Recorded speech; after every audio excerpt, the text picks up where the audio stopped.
Hello. Today I'd like to talk about what are NPCs or non-player characters. Honestly, this is the most difficult topic that I've ever had to acknowledge and resolve out of all the things I've ever learned. I first heard about this concept through the work of Delorus Cannon many years ago, and during her regression hypnotherapy, some of her clients started reporting spiritual things to her, such as that there were people who existed on Earth who didn't have a soul and who were like holograms who populated the material world like extras in a movie. They also reported that these beings were transported to different places by the universal intelligence in order to challenge people who did have a soul so that they could learn lessons that they needed to learn in this life. Delorus Cannon ended up calling these people backdrop people or background people. I had a real problem with this concept because I was always wanting to believe that everybody had a soul and everybody had equal ability to evolve spiritually. But now I've modified that. I think I might have been wrong. So as I researched further, I found that the idea of NPCs or backdrop people is not new. Hundreds of years ago, it was introduced through Gnosticism, and the Gnostics believed that there were three types of people in this world.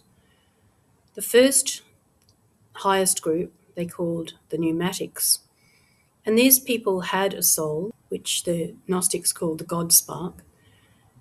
They were able to use their free will to direct their spiritual path, and they had abilities to understand spiritual insights.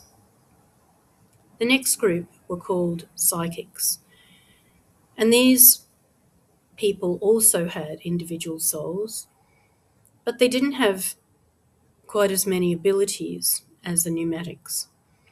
And the third group were called the hylics.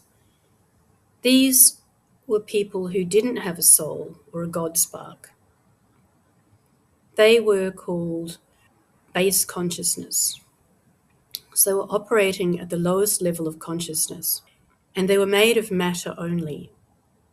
They had no connection to the spiritual realm. But even though they were operating at the lowest capacity or ability, the Gnostics said that at some stage they could develop a soul. I don't know how this happened. Maybe they developed a soul or were granted a soul through their participation and experiences, and the fact that they were specifically placed in certain areas to help people, to help other people to evolve. And the most modern version of NPCs are the characters that we see in computer games. This is where the term NPC or non-player character comes from. So when we play a computer game, we as the main player have some kind of controller which we use to navigate the world and click on certain items or people. The NPCs or the background characters populate the world and make it look real, and they also help drive the game forward by offering the main character players certain items or information that will help them during the game, help them to advance during the game. The NPCs have very limited dialogue that they are able to say. They just repeat the same things over and over, and they only have a limited space in which they can move around in. Whereas the main character players can walk all around the game and progress through all the levels of the game from beginning to end. There's an analogy that can be drawn between the main character having a control that controls their avatar on the screen. The analogy is that we can also, as people who have souls, we can also have a higher self who guides us. Whereas people without a soul, the backdrop people, the NPCs, don't have a higher self. So they have a very limited role in this life. They don't have the free will to ask for higher spiritual intelligences to give them help and guidance. So how do we identify NPCs in this world?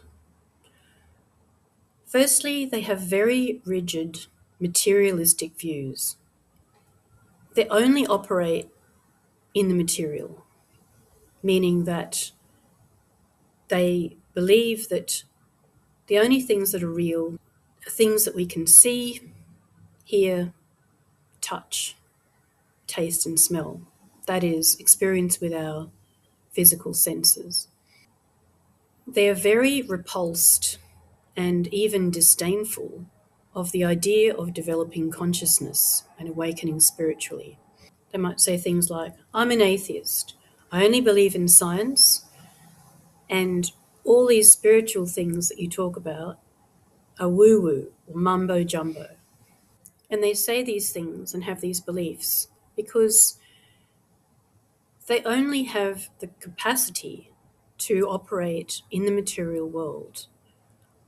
It's not part of their abilities to recognize and understand spiritual insight and to develop their consciousness and awaken spiritually. That's not part of their agenda.